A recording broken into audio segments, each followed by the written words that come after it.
It's Tuesday, August 18th, and time for your Barbados Today morning news update. A matter of grave concern.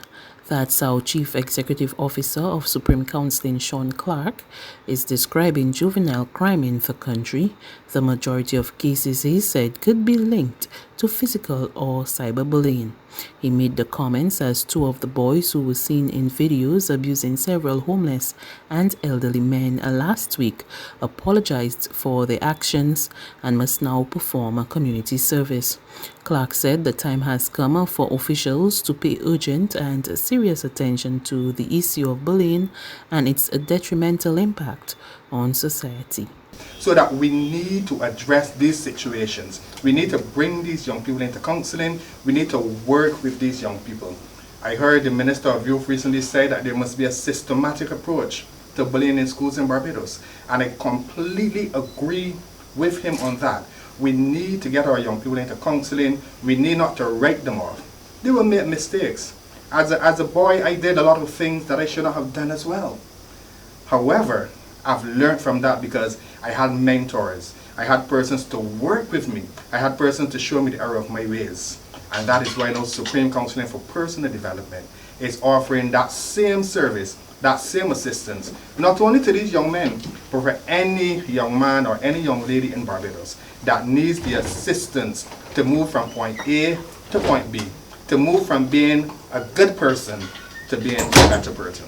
Students who wrote the Common Entrance Exam, also known as 11+, back in July, will receive their results within the next few hours.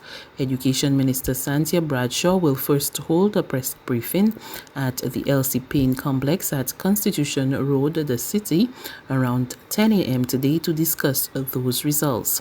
Following that, the 3,544 11-year-olds will find out from their respective primary schools what secondary schools they will be attending come September. The Barbados Secondary Teachers Union distances itself from recent suggestions that educators and other stakeholders have been left in the dark about next month's full reopening of schools. Over the weekend, the Democratic Labour Party slammed the Ministry of Education for displaying what it said was a lack of guidance and leadership in its management of the issues. Among the party's major concerns was the lack of a clear reopening plan with clearly outlined protocols for the benefit of parents, teachers, and pupils.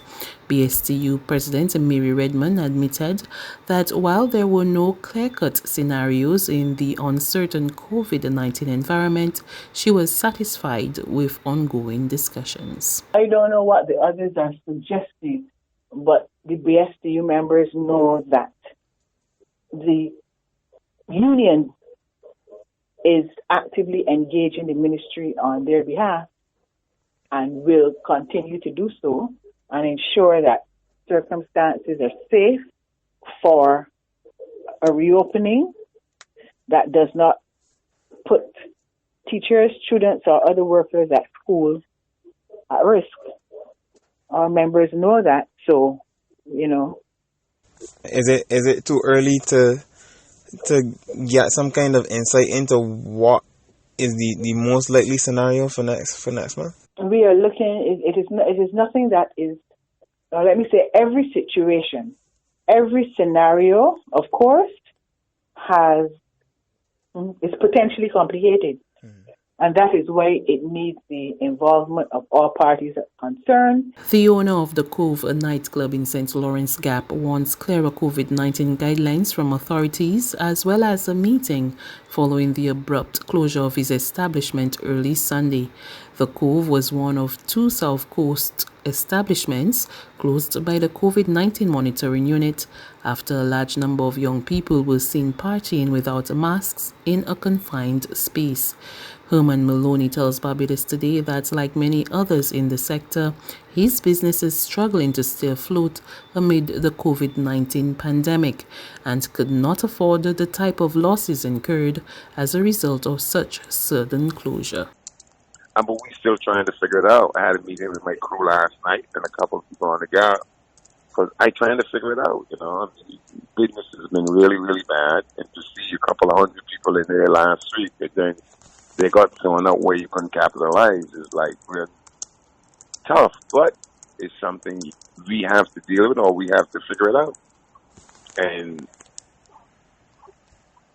at this point, to be honest with you, I would like to meet, if possible, with authorities or something, because we got stickers down on the floor. But, you know, these kids come in and you get 8 of them there. They're standing there, you get 8. It gets a little busy.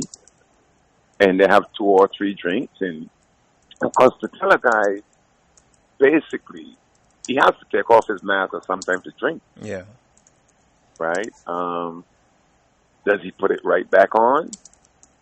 Some people do, some people don't. I would have to have tremendous security that every guy that buy a drink has got to take off his mask and he drink it, I have to put it back on. Yeah. But when they close down the place, most of the people, it might be 1 or 2, but most of the people that was leaving had a mask on their face. There's regional and international news after this short break.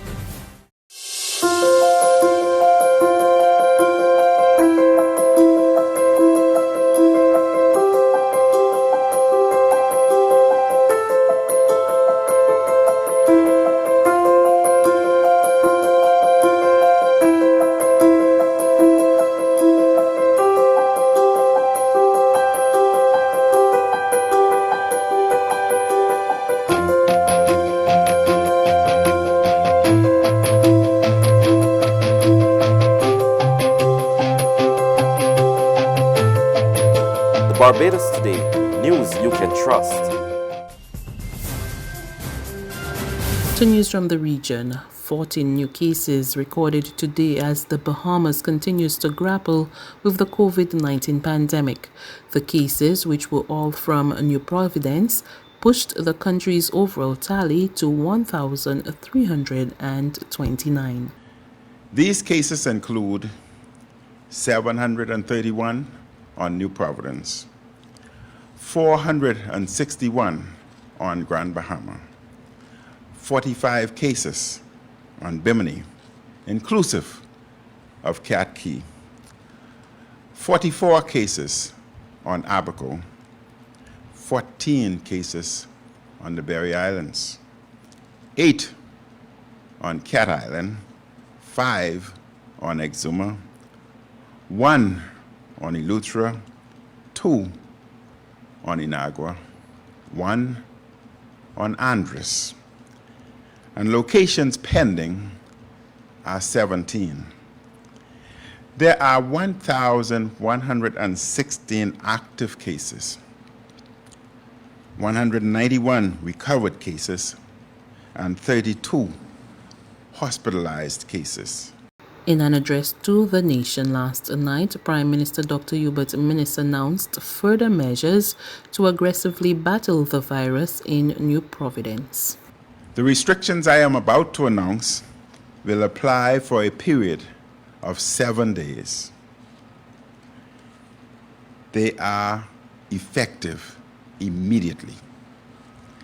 At the end of 7 days, health officials will make an assessment and a determination taken on whether an extension is required.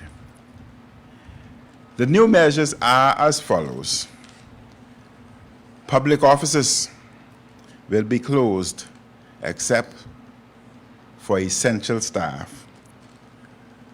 Public officers are to work remotely except those who have expressly been identified in the orders as essential workers or identified by the permanent secretaries of their respective ministries. And finally, on the international front, New Zealand's Prime Minister postpones the country's general election by a month amid a spike in coronavirus cases. The poll was due to take place on September 19th, but it will now be held on October 17th. More in this report from Reuters TV. New Zealand is delaying its general elections after an outbreak that broke a 3-month streak without new recorded cases of the coronavirus.